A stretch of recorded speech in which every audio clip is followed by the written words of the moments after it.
ഒരുപാട് ആത്മാക്കൾ ഇവിടെ അലഞ്ഞു തിരിഞ്ഞ് നടക്കുന്നുണ്ട്. അവർക്ക് ശാന്തി തരുന്നതിനാണ് നമ്മൾ ഈ നിള തീരത്ത് സ്നാനം ചെയ്യുന്നത്. ശ്രേഷ്ഠമായിട്ടുള്ള സന്യാസിമാര് ആ നദിയിലേക്ക് ചവിട്ടുന്ന സമയത്ത് ആ ജലം തീർത്ഥമായി മാറുകയാണ്.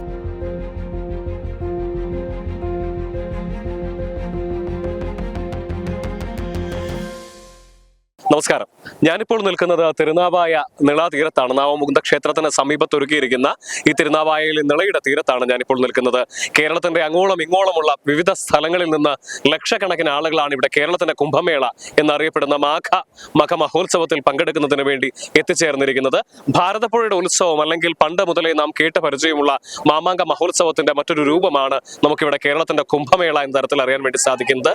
ലക്ഷക്കണക്കിന് ആളുകൾ പങ്കെടുക്കുന്ന ഭാരതത്തിലെ മറ്റ് 4 കുംഭമേളകൾ പോലെ തന്നെ ലക്ഷക്കണക്കിന് ആളുകൾ പങ്കെടുക്കുന്നതുകൊണ്ടാണ് നമ്മൾ ഇതിനെയും കേരളത്തിന്റെ കുംഭമേള എന്നുള്ള തരത്തിലേക്ക് വിശേഷിപ്പിക്കാൻ വേണ്ടി നമുക്ക് കഴിയുന്നത്. ഇവിടെ എത്തിച്ചേരുന്ന ആളുകൾ ചെയ്യുന്ന ഒരു പ്രധാനപ്പെട്ട കർമ്മം എന്ന് പറയുന്നത് ഇവിടെ നിള സ്നാനമാണ്. ഈ സമയത്ത് സപ്തനദികളുടെ സാന്നിധ്യം നിളയിൽ ഉണ്ടാകുമെന്നുള്ളതാണ് വിശ്വാസം. അതിനാൽ തന്നെ ഈ സമയത്തുള്ള നിള സ്നാനം വലിയ പുണ്യമായിട്ടാണ് ഇവിടെ ഭക്തർ കണക്കാക്കുന്നത്. എന്ത് തന്നെയായാലും നിരവധി പേരാണ് ഓരോ നിമിഷവും ഇവിടെ നിളയിൽ സ്നാനം ചെയ്യുന്നതിന് വേണ്ടി എത്തിച്ചേർന്നിരിക്കുന്നത്.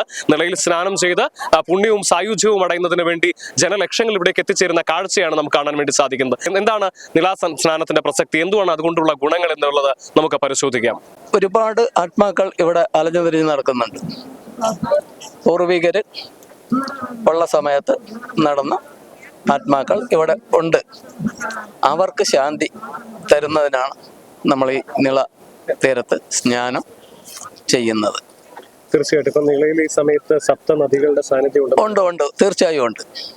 അത് തന്നെയാണ് സങ്കല്പം. എന്ന് പറഞ്ഞാൽ ഇത്രയും സന്യാസിമാരും സിദ്ധന്മാരും അതുപോലെ അഘോരികളും അതുപോലത്തെ ഒട്ടനവധി സന്യാസിമാരും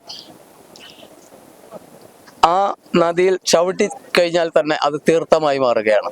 പൂജാരിമാര് അമ്പലത്തിൽ കയറുമ്പോൾ ശാസ്ത്രവേദം പറഞ്ഞുകൊണ്ട് ആ വെറും ജലത്തെയാണ് നമ്മൾ തീർത്ഥമായി മാറ്റുന്നത് എന്നതുപോലെ ഇത്രയും ശ്രേഷ്ഠമായിട്ടുള്ള സന്യാസിമാര് ആ നദിയിലേക്ക് ചവിട്ടുന്ന സമയത്ത് ആ ജലം തീർത്ഥമായി മാറുകയാണ്. നമുക്ക് ഉണ്ടാകുന്ന പാപമുക്തി എന്നാണ് ഞങ്ങൾ സങ്കല്പിക്കുന്നത്. അപ്പോൾ ജനങ്ങൾ കേരളത്തിന്റെ നാനാഭാഗങ്ങളിൽ നിന്നും ആയിരക്കണക്കിന് സ്വാമി പറഞ്ഞു ലക്ഷക്കണക്കിന് ആളാണ് വന്നിരിക്കുന്നത്. അതെ. അപ്പൊ ഇതൊരു വലിയ ശുഭസൂചനയായിട്ട് കണ്ടു. തീർച്ചയായും ശുഭസൂചനയെ തന്നെയാണ്. ഞാൻ നേരത്തെ തന്നെ പറഞ്ഞുവല്ലോ, ഇത് ഈ തവണ വന്നത് നമുക്ക് 5 ലക്ഷം പേരെ ഒരു ദിവസം വരുന്നെങ്കിൽ ഇനിയുള്ള കാലഘട്ടങ്ങളിൽ നമുക്കത് ലക്ഷങ്ങൾ പോയി കോടികൾ ആവാനുള്ള സാധ്യതയേ ഉള്ളൂ. അത് മഹാദേവന്റെ തീരുമാനം തന്നെ എന്ന് ഞങ്ങൾ വിശ്വസിച്ചു വരുന്നു. ഇവിടെ വന്ന് പോകുന്നവരെല്ലാവരും തൃപ്തരാണ്? തീർച്ചയായും തൃപ്തരാണ്. 100-ൽ 101% സന്യാസിമാരും ഇവിടെ വരുന്ന ഭക്തന്മാരും 101% തൃപ്തി അടഞ്ഞു കൊണ്ടുപോകുന്നു. വരും വർഷങ്ങളിൽ ഇതിലും കൂടുതലേ ഉണ്ടാവുള്ളൂ, കുറയേയില്ല. ഇതിലും കൂടുതൽ നമുക്ക് സൗകര്യങ്ങൾ ഒരുക്കാൻ പറ്റും. നമ്മളത് ചെയ്യും.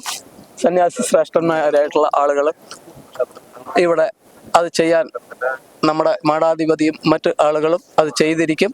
അതിനൊപ്പം നമ്മുടെ സംസ്കാരത്തിന്റെ ഭാഗമായിട്ടുള്ള എല്ലാ സന്യാസിമാരും അതിന് തയ്യാറായി നിൽക്കും എന്നാണ് എൻ്റെ വിശ്വാസം.